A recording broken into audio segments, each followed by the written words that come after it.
Hey, my Legion, how y'all doing today? I'm here today to review Guardians of the Galaxy Volume 3 or Part 3. Probably the most intense of all the Guardians. I mean, Not just emotionally, but other mostly. stuff too. Yeah, other stuff, violence and stuff. Uh, a villain with no, nothing redeemable, because sometimes the villains have something redeemable about them, but nothing in this one. And by It was, coincidence, yeah. we happened to watch it on James Gunn's 57th birthday. Yes. Happy birthday, James Happy Gunn. birthday, James Gunn, the guy who, I mean, he was with Jenna Fisher. Married Jenna Fisher, and I remember he did. He worked for Troma. He did Troma and Juliet, great movie. This one was really intense. I mean, I don't think. Cause I know a lot of times when we went to see Marvel movies in the theater, parents would take like 5, 6, 7 year old kids to see it. I think it's way too intense for you little kids. They need to just utilize the PG-13, just like the under 10. Even like older than that, it's really intense, very violent, very sad. I thought, and it has Origins of Rocket Raccoon, which is incredibly sad. It delves into stuff like animal experimentation, because this guy's trying to form a perfect society because he's disappointed with the way things turned out. Animals that acted like humans and stuff like a Zootopia type thing, and then human experimentation wasn't that. Well, they didn't get too much into that. I mean, I'm sure it was on the borderline between PG-13 and R. I was crying a lot during it. It was some really intense, sad scenes. I mean, really intense. I thought it was just a little bit at the beginning. No, it's all the way through. And then it's jarring because they have humor out of the real sad stuff. So, I mean, you had to shift your emotions a little bit. But I love the movie. It's a great movie, though. I'd probably give it a 9 out of 10. Uh, but I mean, a lot of emotional stuff, and always I love the whole thing about camaraderie and friendship. Done really well in creative special effects, but I'm surprised how violent it was. It was pretty graphic. Repeat, I mean, I'm sure it was close to get, and then he said the F word in it too, which probably made it a little bit leaning towards the precipice of being an R-rated movie. I really liked it though. I think as far as if I'd rank the Guardian of the Galaxy film franchise, it'd probably be the Christmas from worst to best, and none of these are worst by any means. It's like little bits and pieces. Like the Christmas special, probably number 4, then this one at number 3, then the first one, then the second one. I think the second one's the best out of all 4 of them. Yeah, I think we're gonna miss James Gunn being part of the Marvel universe because now he's gonna be co-writing the DC Yeah. universe for Warner Brothers. See, he was smart instead of being a whiny little bitch when Disney fired Yeah, I him. know. He kept his mouth. He apologized for being an idiot. Yeah, Kept his mouth shut, and actually thought he was going to lose his job. I know. He thought that was the end of his career, but he just kept quiet and didn't whine, and then got hired for more stuff. Yeah. And now he's going to be the head of DC.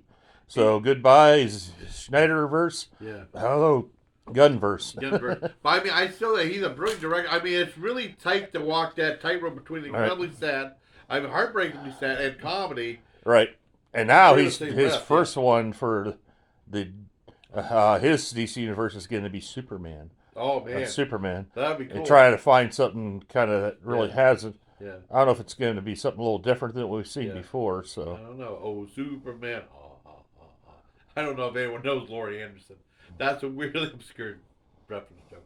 But no, I think I gave it a 9.5 out of 10. But I mean, yeah, I didn't. I think it's too intense for kids, and I was crying during most of the sad part. Jason gets a. I wish I could experience movies like you. Yeah. I mean, I before- don't get that emotional. I mean, Well, yeah, I I was mean, tearing there up, was a couple parts, but I don't get as yeah. emotional. You Well, get to enjoy movies on a whole nother level than I can. I know. Well, I mean, it's just weird because I just said, "Oh hell," with I mean, any emotion, whether comedy or Yeah. crying or anger, yeah. you get to I really get into experience it for the most the part. emotions at a higher Yeah. level. But I mean, I did not cry during Forrest Gump. A lot Really? of people cried during. I did not cry during. There's some movies I didn't cry during. With Forrest Gump, I didn't cry at all during that one. I don't know why. It just didn't hit me that way. But this one really did. I mean, well, it got. I mean, I was cheering a little bit, and then it got to. Oh my! It was just too much. Probably like the second tearjerker we watched today because we watched. There's some I can't remember if it's a charity or something. It's Letters yeah. Live Live, as yeah. they do in the UK. Yeah. And they had Peter Capaldi, who's a brilliant actor. He was one of the modern Doctor Who actors playing the Doctor. Yeah. and he was a thinker in James Gunn's Suicide Squad movie.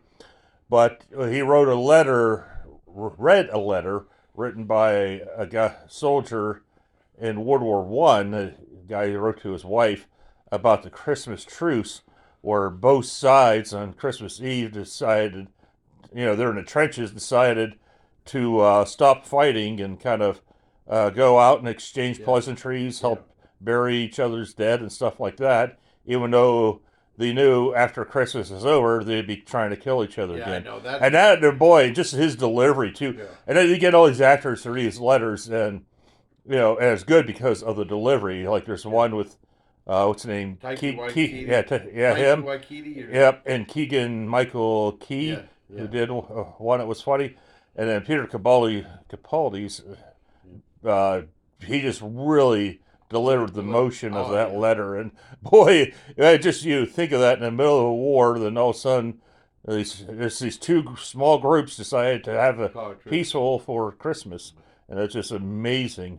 I remember my dad watched on a Hallmark channel, like when they had all the Christmas movies, and I think it was, you said Midnight Clear or something. It might have been, yeah. It might have been. I mean, I think he was balling into some of that too. I kind of watched it. I mean, I got it like halfway in. I can't stand it watching a movie like halfway in unless it's something. You never finished the whole thing? I never saw. I saw like I. I started. I didn't watch it because it was like halfway over. All right, yeah, because like I think it was starred Kevin Dillon.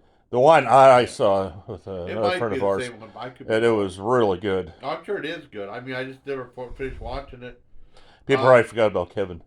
Yeah, everyone knows about Matt. Yeah, that's true. But no, I really like Guardians of the Galaxy Part 3. Just, I think it's too intense for young kids, and lots of violence in it. Though. Right.